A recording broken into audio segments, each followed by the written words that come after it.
A, B, C. A always B, B, C closing. Always be closing. Always be closing. Cause I'm your sister, and always for you, and don't know what I'd ever do without you from the beginning. Hey everyone, welcome back to another day in my life. As you can see, I am already at the airport. I unfortunately was running a bit behind, so I didn't get a chance to record my typical morning routine and everything I got done before arriving.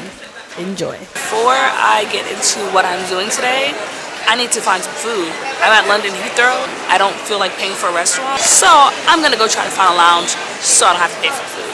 One sec. What you didn't see before I started recording was that I did all of my preliminary tasks for the day. I put together my to-do list, I stored all my emails, I figured out what I need to get done and what I need to get it done by. I'm gonna get some work done before my flight, which starts boarding in 30 minutes. My initial flight to New York was around 7 a.m., so my work day wasn't even supposed to cross over with my flight. One of the first things I did was let my team know that I'd be on an airplane, so I wouldn't be able to take any calls over the phone. Happy to answer anything via email because I knew for sure that the flight would have Wi-Fi. There were a few conversations that I had to have beforehand, and that is why I had a bunch of calls while I was waiting in the airport lounge.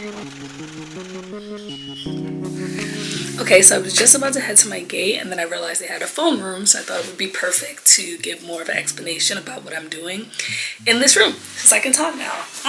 As I said before, I'm at Heathrow because I'm currently flying from London to New York just for the day. I thought it'd be cool to kind of show the other side of things when I'm not sitting at my desk all day just doing legal stuff and actually taking care of some of my other streams of income, some of my side businesses, side projects, passion projects, things like that. So I guess this isn't the ordinary day in the life of a lawyer. This is more like the day in the life of a lawyerpreneur.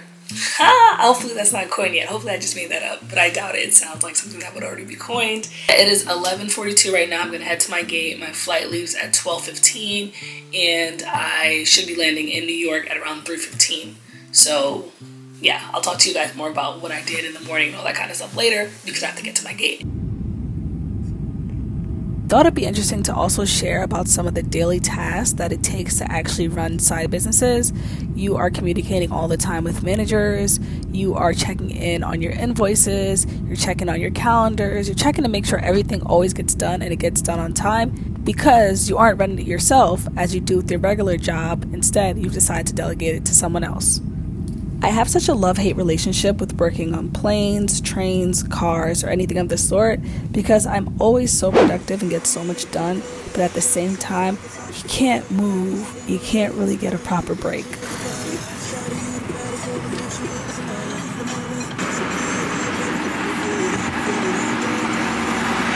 When you go straight from the plane into your meetings, and you get it done, on time.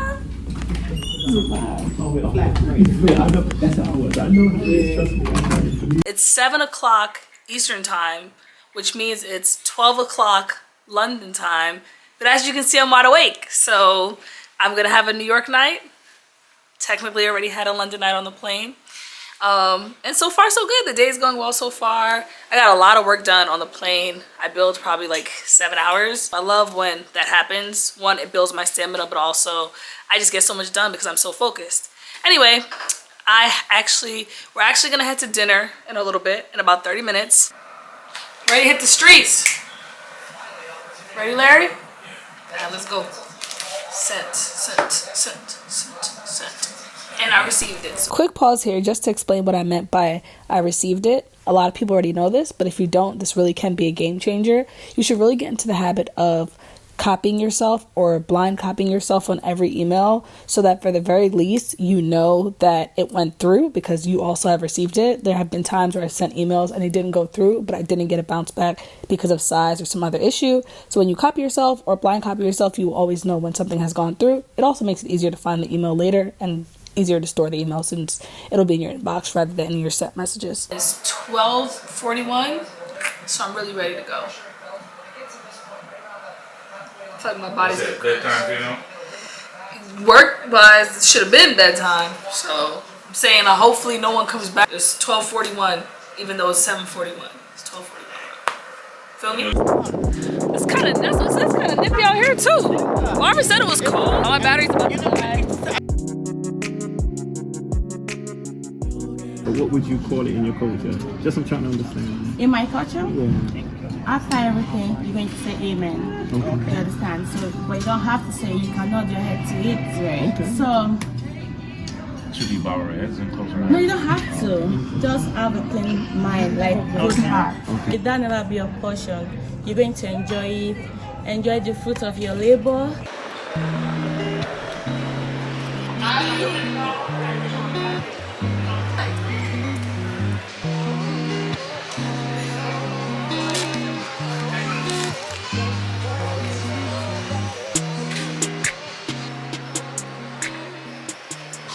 So I hope you guys enjoyed this day in the life, as it was a bit unusual. It wasn't focused around our practice and the law, which is what it usually is.